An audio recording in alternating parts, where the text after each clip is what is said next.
What's up, guys? Last Action Heroes here. Here with Gokai Ranger, Man of Steel, and our guest at Just Trippin' Cosplay. You can check him out on Instagram or find him on Facebook at Jonathan Tripp, because his name is Jonathan. Not Justin. Not Justin. It's Jonathan, because I've called him Justin many, many times, and he hates me for it. Sadly enough, a lot of people have. Yeah. So, man, we want to welcome you to the show, and we're glad that you're here. Today we wanted to do a show about cosplaying and what it is to get into it, and really the in-depth type of things that you have to do, and quit playing with your helmet. All the time playing with the helmet. Stop it! But, so I guess my first question is, John, what got you into it? Well, what got me into it was the first Iron Man movie. Really? Surprisingly enough, you know, I saw the movie and the suit was just really cool, and I was like, I gotta have that suit. And I tried for about a year trying to make the suit, and it was just not happening. And Iron Man 2 came out, and I finally got in contact with the guy on the RPF, which is a good site to go to learn techniques. A lot of people share a lot of ideas. Everybody tries their best to share ideas and techniques, and try not to be bigots. Yeah. They get really ill if you, like, this is how I do it. Yeah. But I'm not going to teach you how. Yeah, yeah. Like, I've seen so many videos, like I was telling you earlier, that they always show, hey, check out my helmet. Well, how'd you do it? So, yeah. So I know your pain. So I got in contact with Stealth. He did a lot of YouTube videos on how to build, and which sadly enough he's had to take them down. But he helped me walk me through the steps on how to build out of foam and how to do some other techniques, how to improve techniques and speed up and everything. It's still a constant learning process. You never, just have it down. You're always trying new things and, to better yourself. So what are some of the what are some of the different types of things that you can do to make a helmet? Like what are the different materials that you could use to make a helmet out of? Well, these three are all made out of EVA foam. Most people know it as anti-fatigue matting, the type of matting that you stand on in your workshops. They sell them as big squares that you interlink together, or they sell them as rolls. Oh yeah. I could actually see the diamond plating in this one now. Yeah. That's awesome. Or they sell them in big rolls. I buy mine in rolls from Sears. They come in a quarter inch pieces. Now, like I said, it's in a roll, so it's going to be kind of bent. But these things, once you cut them, they have a tendency to want to flatten out.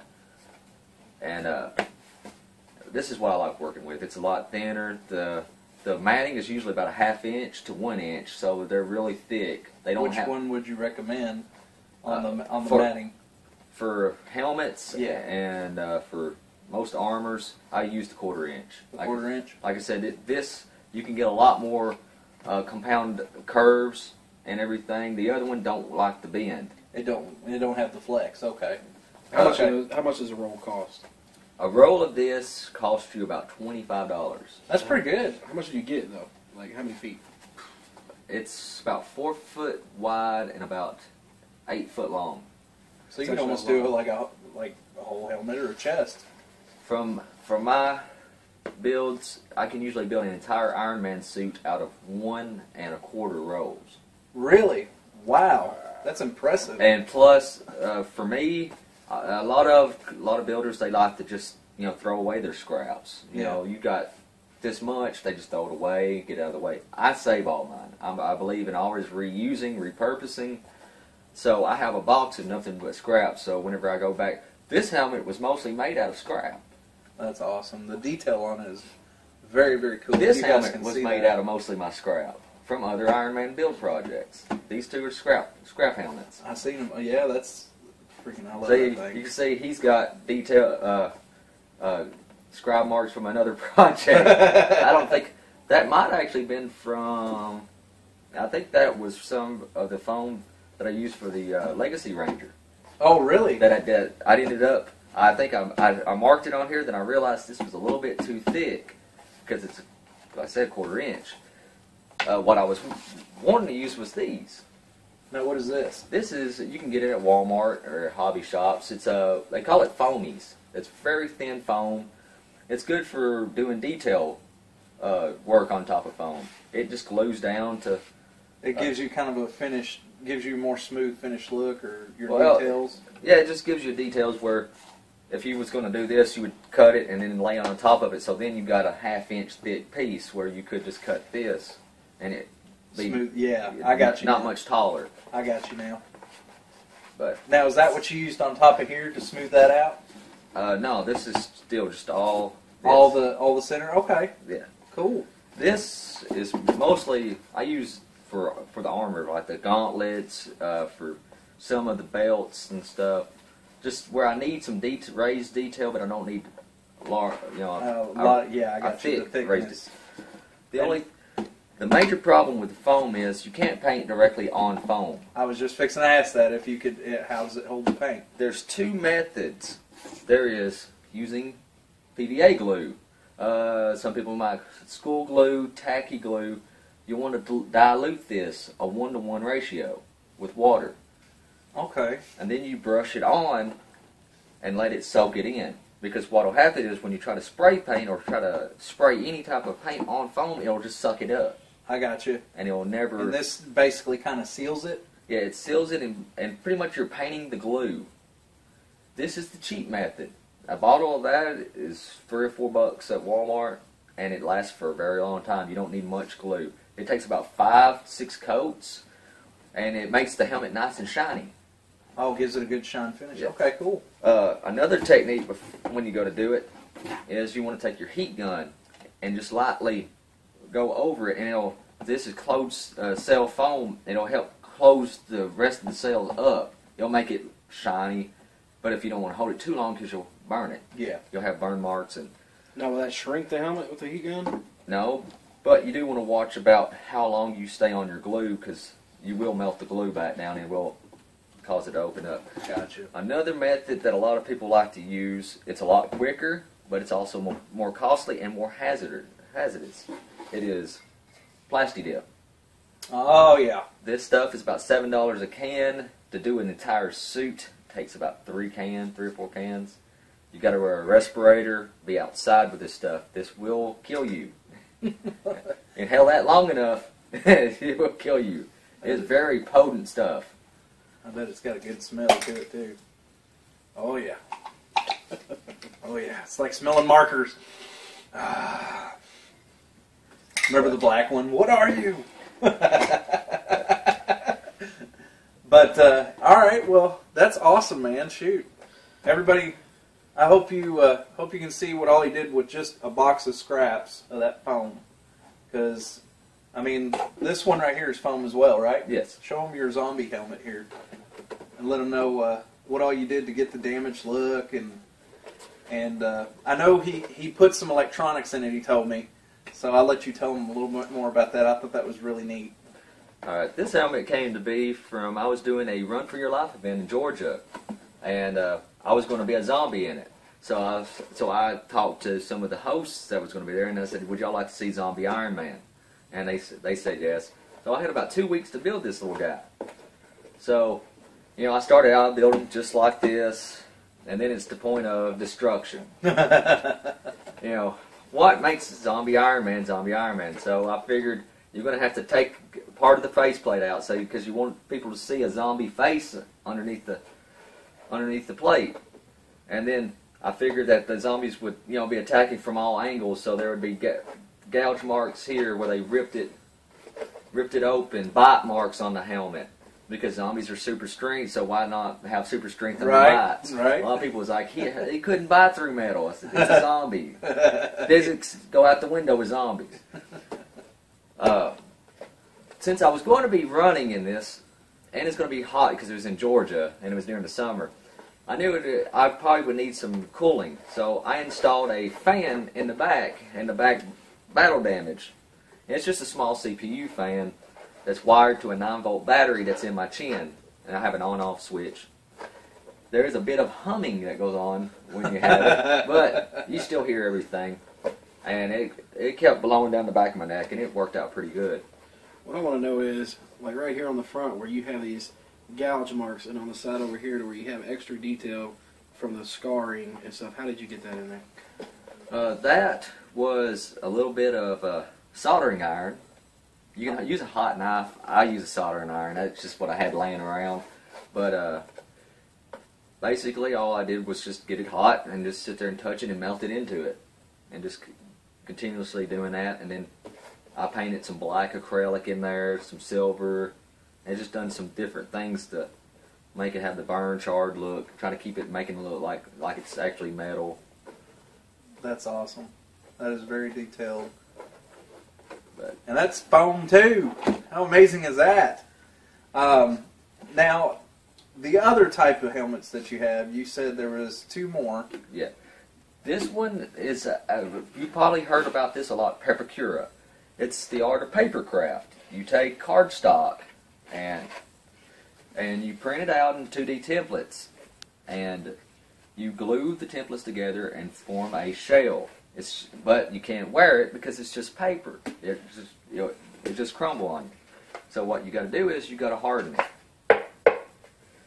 Now, there's a couple different methods on doing it, which I got It's about the same. cardstock right here. I forgot to show you cardstock. It's 110 weight. Most printers will print on it. It's you can buy it at any Staples, Walmart. It's good. I use it for also hand templates. Whenever I'm just drawing templates, I'll draw it on there, then score it on my foam or whatnot. But one method is epoxy resin. It's a little bit more costly, but it is less toxic. You don't have to wear a respirator with epoxy resin. And you would just coat the outside of the paper. Once it hardened, then you go on the inside, lay fiberglass, and coat it with epoxy. This is actually made out of polyester resin. Very toxic. You do need a respirator because you do not want to be breathing in polyester resin for very long. It will do some permanent damage to you. But it gives you good result. It looks good. Only downside to Pepakura is that paper doesn't like the curve. Yeah. So you have a lot of squared edges and stuff, so you have to body fill a lot. See, this is a work in process. It's got a lot of Bondo on it. I'm still smoothing it out. Then I'll have to do the raised details. But it's just a lot of sanding. Foam, not so much. You just build it, seal it, paint it, you're good to go. Awesome. It wears out faster, but I mean, yeah, as long as you take care of stuff like that, though, I'm sure they'll last a while. Because I've seen a lot of these helmets that people have, and they're like, "Oh, I got to get it repainted. I got to get it repainted." Now, go ahead. No, I was going to say, I'm a beginner in this myself, so my first initial thing was the Pepakura because it seemed to be a little bit easier for beginners because mainly it's like a little model kit. Yeah. Is that, or would you say to start with foam first? I don't know. I would probably start with Pepakura and just try building it for at least one or two things. A lot of people say don't start with a helmet. They say because the helmets are always the hardest things to actually build. I say start with a helmet. I'd say if you're going to do it, you might as well jump into the deep end right off the bat. Yeah. Because you're either going to get the helmet done right and knock it out of the park, or you're going to realize this ain't for you. My first foam helmet, I was telling him earlier, was about 3 sizes too big. Yeah. I didn't even scale it. I just assumed that the scale was right. And then after I built it, I was like, whoa, this is way too large. Now this is my first try at it, and it's way off from what this guy does, but first try, so keep that in mind. Yeah, I did the whole thing where I was like, I'm going to get into it, I might as well do the hardest thing, because then from there it just gets easier. So this, I'm just showing you, this is my little Pepakura helmet, but yeah, back to his stuff. I want to try it on. It's not going to fit. I don't even know if it's going to fit. It's not morphing time. Put that right there. And then another thing a lot of people like to do, they're starting to get into it now, is cardboard. A lot of people are making cardboard armor. It's kind of the best. It's like the hybrid between foam and paper craft, because you use the same templates that you would make for the foam, and you build it the same way, except that this one you can harden up fiberglass, Bondo. You can't really do that with foam. Resin likes to eat foam, so it's hard to harden a helmet. I got you. So you would build it the same way, and then you would, I said, harden it with polyester, epoxy resin, fiberglass the insides, and then you would just Bondo the outside, smooth it up. And then you get a boss. And then you cut him apart and you're ready to go. Awesome, man. Now, with the plastic dip, you said it's very toxic. Yeah. Once you spray it on here and it dries, is it still toxic? No. So you're not gonna breathe anything in. Yeah, once it dries, the fume, you ain't gonna have to worry about the fumes. Okay. That's it. But like I said, spray it outdoors in low wind, because you don't want the stuff blowing back on you. Even though you're wearing a respirator, you still don't want it on you, because you will be peppered black or white or whatever color plastic dip. Wear gloves, because fiberglass sucks. Just saying. Yeah. And are you going to talk about the cast you had? Yeah. Okay. Now, what do you do once you got a completed helmet? Say I wanted to make another one of these, and I wanted to make it hardened. Well, I would want to make a mold, and what I would do is, well, first I wouldn't do it when it's painted, but anyway, I would need a molding agent, which is what I got right here. It is a molding silicone. I use MoldMax Stroke. It's a little bit cheaper. A lot of people use Rebound 25. I find it a little bit expensive. So you would use this. It's a 10-to-1 ratio. It has a part A and a part B. So you need a scale. A food scale would work. You would just need to measure out how much your silicone is, and then measure out the 10-to-1 ratio with part B. You'll stir it up. You have about 20 minutes of time to use it. The stroke is good about using a paintbrush. You can brush it into every detail in a thin layer on your first layer, and then once it cures, after you got 45 minutes between layers. Once it does, then you can start thickening it up. You want to do about 4 or 5 thick layers, so your silicone is good and thick. Which I got a silicone mold right here. It's about a 1/4 inch thick. It's not too thick. It might be a little bit less than that, maybe an 1/8. But you don't have to be insanely thick on these, because you're going to make a mother mold, which helps it keeps its shape. Once you get done with the silicone mold, and it takes about 16 hours, surprisingly enough, after you put the last layer for it to fully cure up on the silicone. You'll take it, and this is where you use fiberglass again. You got to make a mother mold, because if not, trying to rotocast with slush cast plastic, this is flimsy.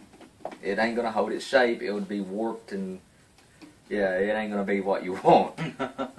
So you start out, you gotta lay him on his side, and you want to lay fiberglass cloth. I find it easier to use spray adhesive. Okay. You spray adhesive on it, and then you lay your cloth, because then the cloth don't want to move. I got you. So you do that. You'll build a mohawk, and I would suggest using aluminum foil, so that way you put it so that two sides don't bond together, because it will bond. But once you get all of it laid, you'll mix your resins. You'll fiberglass it just like you was fiberglassing a helmet. Let it cure. Depending on how much hardener you put in, depends on how fast it'll cure. But once it cures, you'll take it, you'll rotate it over, repeat on this side. You'll drill some holes in the flange so you can install your hardware. But you got some heavy duty bolts in there. Yeah, well, you don't want it coming apart when you're working with it. But yeah, you'll just drill some holes through it. Here, I'm just going to take all this. Take it all apart? Yeah. Okay. So that way I can show the silicone. Awesome. All right, before he opens this up, real quick, this is just a quick question. What helmet do you think that is? I want you to comment below and let us know. Before he opens this, he's not going to tell you. So don't look at the silicone and be cheating. Because I guessed wrong, and you probably will too. So let's see how many people get it right. Losing my nuts here. It's all the time, baby.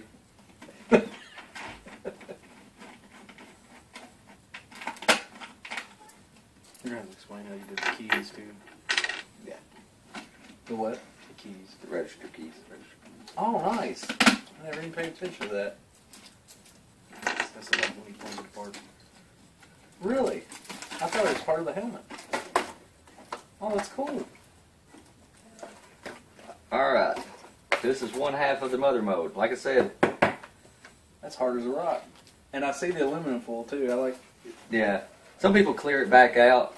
I just left it. It ain't really a necessity. I said there's the other half. Like I said, you can bolt it back together the way it is and then slip it back in. So, what this little guy is, if you haven't already guessed, which I'm going to go ahead and say now, it's Magneto. I mean, you probably recognize it from First Class. That would be the best movie to remember it from. But, like I said, he's just a silicone mold. He's got all the detail on the insides, which he's ripped a little bit right there. But that's out of the actual helmet itself.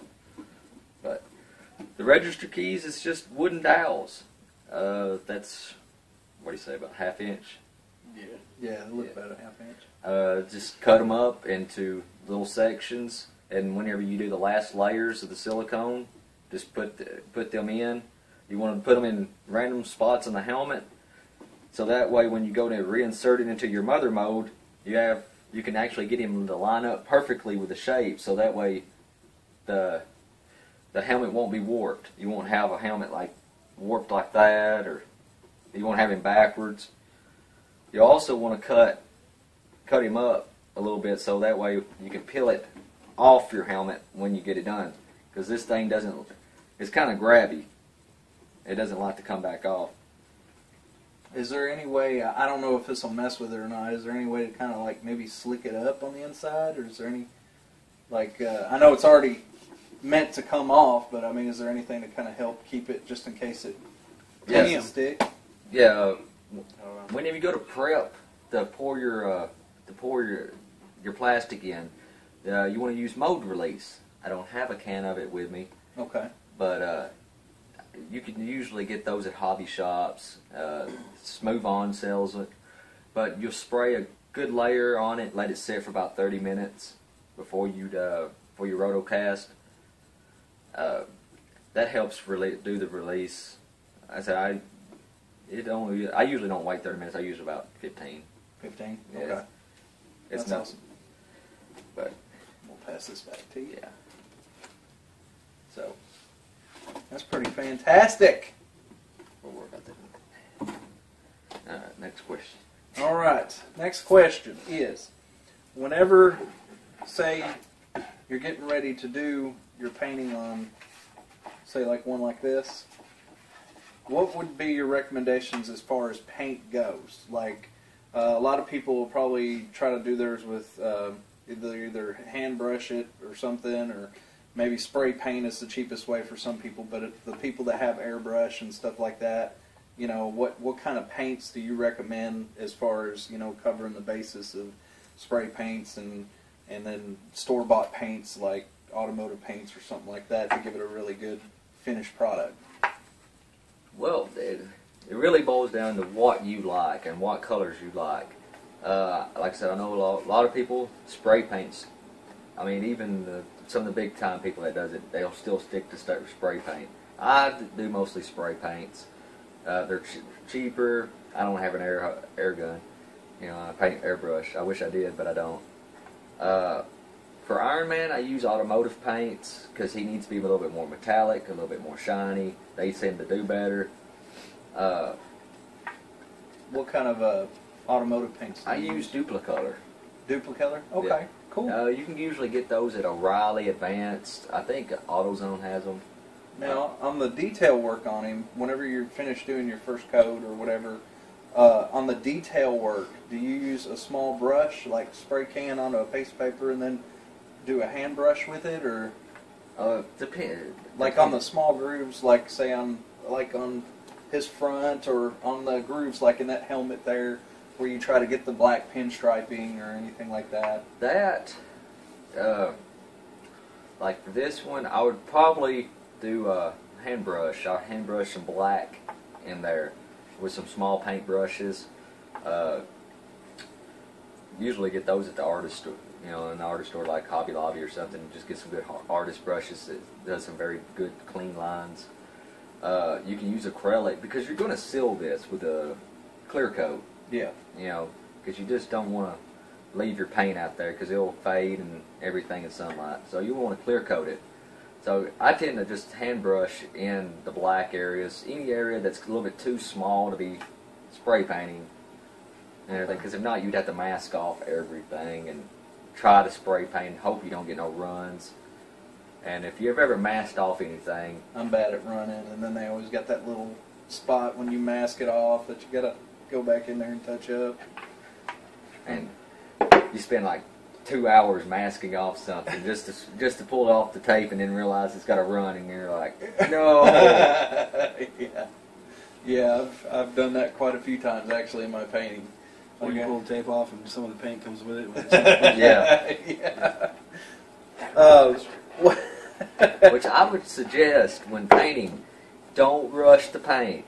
If it says it'll dry in 10 minutes, let it have an hour, let it have 2 hours. Just don't rush it. Because like I said, sometimes the tape will just peel it right back off. But you get so excited. That's what happened to that one.